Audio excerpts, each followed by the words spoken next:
I sat down with Nambale Member of Parliament Sakwa Bunyasi to try and make sense of Kenya's crippling national debt and why he says borrowing needs to be managed by an independent body.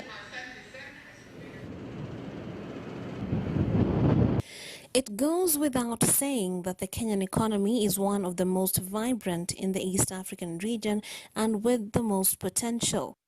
Various post-independence regimes have sought to develop said potential by pushing for development in various sectors, development that in many cases comes at a cost that has necessitated borrowing against the country's future productivity with the hope of boosting growth.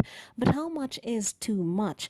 We spoke to Economist and Member of Parliament Sakwa Bunyasi about a bill he hopes will curb public debt and relieve wananchi. Let's call it the Kibaki administration that had found the economy in pretty bad shape and had stabilized most of the basic factors. In investment in infrastructure was predictable, realistic, and it was beginning to have a payoff of the economy. The economy was moving across the board, not as high as it was in the 70s, but it was still moving along at rates between 5 and 6%, which is not bad. But when the Jubilee administration came in, I think they wanted to lift it to a higher pace of development, but the resources weren't there. And the expectation was extremely high. Quantitatively, at the time President Kibaki left, the national debt, public national debt was at 1.3 trillion. Kibaki in the 10 years had added about 400 billion, because he funded about 800 billion, moved about 1.2 something billion approximately. So the need to borrow to meet these obligations the government had set upon itself or derived from the expectations of the people, they began to borrow quite substantially. But the economy wasn't growing as fast. Our export markets were not doing as well. There was a slump on the international scene, and we were so dependent on it. Two, the outlook on domestic jobs was poor. Yes. Many companies were closing down, complaining that they couldn't meet the costs of power, for example. Projections by the World Bank and what was being experienced by locals on the ground. Even those studies of Kenya by the World Bank were indicating that we had moved along quite well in improving our environment for business. But those are relative rankings, you see, and you can still be doing very badly, but you're number one. Yes. So the one who is doing least worse need to rise a bit.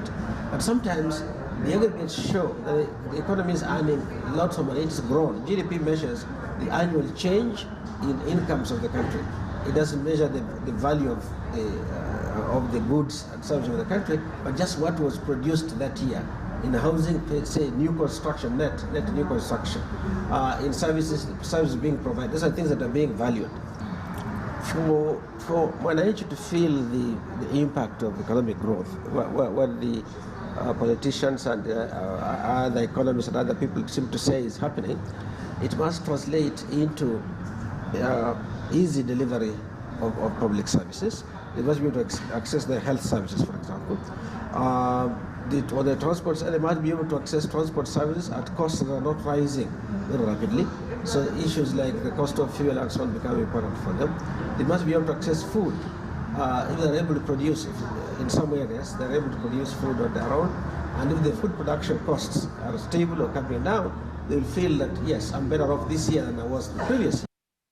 Meanwhile, the world was fighting off a pandemic that seemed like a far-off problem until it came knocking, sending an already overwhelmed finance ministry into a tailspin. The projected performance of the economy had worsened, had declined. The ability to service this debt had a higher risk profile than was there before. Now, COVID then comes in. It disrupts international trade in terms of movement of goods. Goods don't arrive on time. COVID comes in because with the requirements under COVID, for example, the lockdown, that means people don't go to work. They don't go to work, they can't produce the goods and the services the economy needs. They can't earn the incomes they need to go and spend, so the small business, business as a whole, can be able to earn the income they require. to be able to again employ. It's a vicious cycle. The government can't collect the taxes they need as before because the output of goods and services has reduced in the economy. But what has to be paid, the expenditures don't go down. You still have to provide even higher in medical services. You still must maintain your roads, do the education, and grow the economy. You can't grow the economy at that time. So a declining economy at a time of high expectations, real and perceived, even the fear that I'm not going to have a job, or that I might lose my job, or that I have lost my job, what will happen next? You can hold back, if you have any surpluses, you hold back on spending until you know what the prospects look like for additional income. It goes without saying that the country may have better withstood COVID-19 headwinds had it not been putting out economic fires everywhere. So what is the place of debt in a growing economy, and is a debt management authority necessary for the country? The income base for government declines. Government needs to borrow even more to be able to service it. The expectation that COVID will go away someday soon, that's the hope, and the economy will begin to rebound, and you can then begin to pay your debt progressively. Now, in so doing, if you got grants, if you were looking for these funds and you got grants, you'd be okay. But if you're going to borrow, doesn't matter how low it is, one day it's going to have to be paid, not too distant future. So the challenge in which we are in is to say, since our ability to generate income now, from which we would make tax revenues and other earnings to service our debt, has declined, we need first now to worry even more than before. Before it was always a concern. What kind of debt are we going to incur now? Is it one that will be the lowest in the market that we can find? Is it one that our friends might say, we'll give you money, but it's a loan, so you cannot compare it competitively with other sources? And so how you borrow, what you borrow, how you borrow, at what cost, then it becomes really important. Yeah. Now they have an office of public debt management. It's just a departmental head in Treasury, reporting it to the bosses in Treasury, subject entirely by the administrative decisions that are made by somebody in Treasury, that instead of doing that, let us borrow good examples that have happened in other countries, like in Africa, in Nigeria, in Sierra Leone, externally in countries like Sweden, and so on, and to a varying degree, India and others. There are good models out there.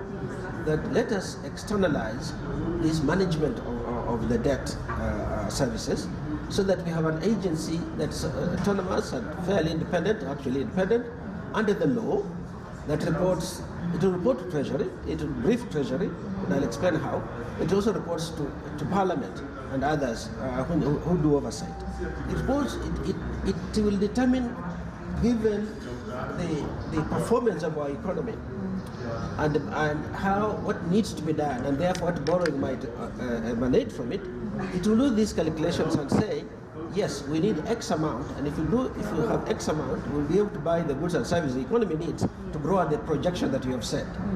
And it can then assess independently from the minister to say, it could say, yes, you can do that, but look at the risk that we are facing. If, for example, if they had anticipated COVID, they would have said, we're going to get a big dip in the performance of the economy, therefore we can't afford loans, maybe we can only take grants.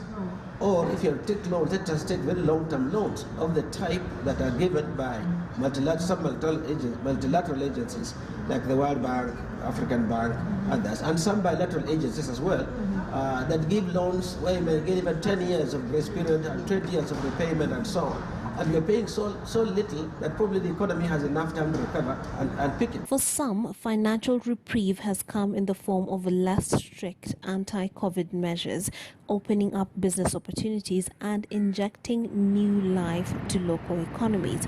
However, for long-term positive effects on the economy, something has got to give. Trix Ingado, KTN News.